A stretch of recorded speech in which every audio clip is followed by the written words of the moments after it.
In this video, I'm going to talk about tools that are in what I call the wine rack, and they are part of the bench tools, which are tier 2 tools.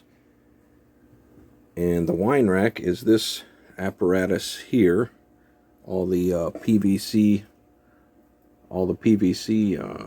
pipes all glued together there. Each one is 5 inches deep, and total is like 16.5 feet. Oh, that's just for these on the bottom here. Those on the top, I don't know how much that is. That's probably a 10-foot section. So if you roll into the hardware store thinking that 10 feet is plenty, it is not. Better get 2 and just make up as many as you can, and it'll fill up with tools before you know it. So that keeps them at a fairly close proximity to where I'm working. I can reach up there and grab them, yet at the same time they're out of the way. So here's some selections of the kinds of tools that I've got in my wine rack. We've got a couple of riffler files, which are files that are simply bent so that you can get into tighter spots. You can buy them as part of a set generally, and there's 5 or 6 in a set of all different shapes. I don't use them very often, but when I do, they are pretty handy. Here's part of a set of tiny files. I 3D printed the handles for them, and I went and painted on the ends the shape that the file is. So that way, whenever it's in the rack and all I can see is this much of it, I know that that's the triangular one. There's just a tiny file. Here is a mechanical pencil. It is 0.3, whatever that means. It means it's tiny. It's got a tiny, tiny little lead on it. It's good for laying out or marking things where you want to be as precise as possible. It's not that great for writing with, though, because that lead will break. This one, actually, and this one too. These are both saw blades, fit into hobby handles. I think Excel makes this one, and actually Excel might make them both, but Zona also makes them. Not the easiest things to find, but I mean, they don't seem to show up in hobby stores. You might have to get them online. They're pretty handy for cutting parts off of sprues that are, like real close to the sprue tree, or one that's in a spot that if you cut it with your nippers that it's going to bend it to the point where it's going to break the part itself. So those are handy to have for that. There's also another. There's one missing. Nope, that's not it. So what I've done is, of different shaped blades that I might need, I've gone ahead and just put them into handles that I have. That way I'm not putting blades in and out of the same handle. If you've got enough of these laying around, just put the different shapes you have in them. And it saves you time. And time that you save looking for a tool is time that you can spend building.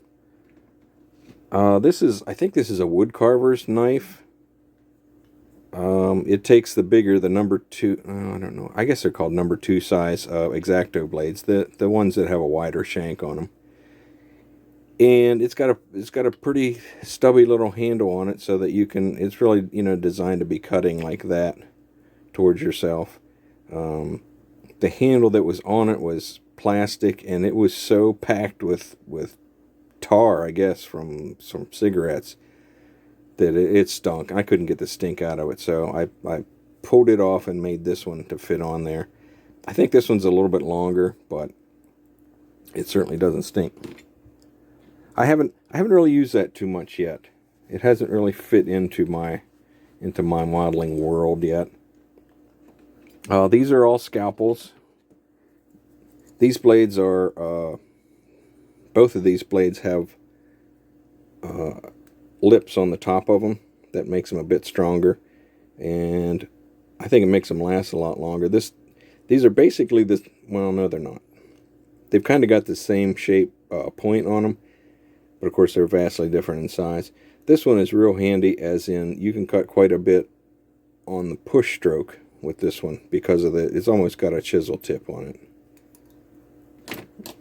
This next one, the blade number is a 16, just simply straight. I used this style blade for a long time, but it's pretty weak in this area right here. So if you put too much pressure on it, it'll just snap there. Of course, it's useless after that. Something I didn't mention about these other ones, all three of these have got handles that I made out of polymer clay, just to make them more ergonomic, I guess. This is a cheapy scribing tool that comes in fairly handy for cutting big sheets of styrene that are thick. You don't want to keep buzzing back and forth on the same line with an X-Acto blade until you get through it. And if you use one of those scribing tools, you just scribe the line, bend it, and it snaps where the line is. This is just an awl. I use this for marking where I'm going to drill a hole. Where it's really handy is if you've got, of course, this is not to scale, but if you need to drill a hole down on the top of something like this, it's best to have a spot to start with so your drill doesn't wander when you're getting started. So you come in here and you guess. Either you draw an X on there to locate where the middle is, or you just eyeball it. Put that on there, give yourself a wiggle, and then you've got a little divot there that you can that the drill can seat into and get started with. That's primarily what I use that for. This is AK sells these, and they sell them as something to clean up photo etch or to actually do some sanding with. This is a fiberglass insert there that you can retract out. That you can extend out as its lifetime, as it goes through its lifetime. It does scratch. You can feel it on your nail, but it's very soft. I like it for preparation right before I paint something that I really haven't done anything to it, such as a car body. There's big portions of the car body that I haven't touched with, I haven't had to clean up anything on, but I like to leave a little bit of a tooth for the paint to grab a hold on, and that works pretty good for that. This is, I think this is for sportsmen to clean or to sharpen their fishing hooks on. It's just one of those diamond sharpeners.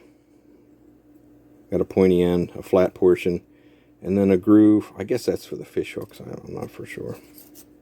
That's pretty handy. It's pretty rough though, so I use it for my rough sharpening. This is an Excel sanding stick, and probably one of my favorite modeling tools ever. I've got a set of these that I have color coded to what grit of paper I've got on them. These belts go all the way around, of course, and whenever you sand like this, and then when it's time, you advance to a clean portion of the belt and sand with that portion. They sell the belts, of course. However, if you take a piece of regular sanding paper, cut it into a 1/4 inch strip, and then give yourself a little bit of an overlap. I think it's 13 1/4. You'd have to test that on yourself, but super glue a little tab. Super glue that, then overlap them a little bit and super glue them together, and you can make yourself a bunch of these up. And that way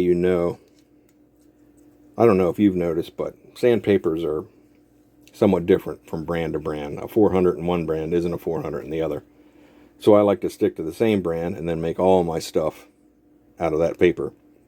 That way I know if I'm using, what's this one? Yeah, this one's 400. If I'm using 400 here and I've got 400 on this block, I know it's the same. It's the same paper. I'm going to get the same the same size scratches. Okay, so that pretty much does it for this video. Please subscribe if you would. And if you hit that notification button, you'll get notified whenever I have a new video up. Talk to you next time.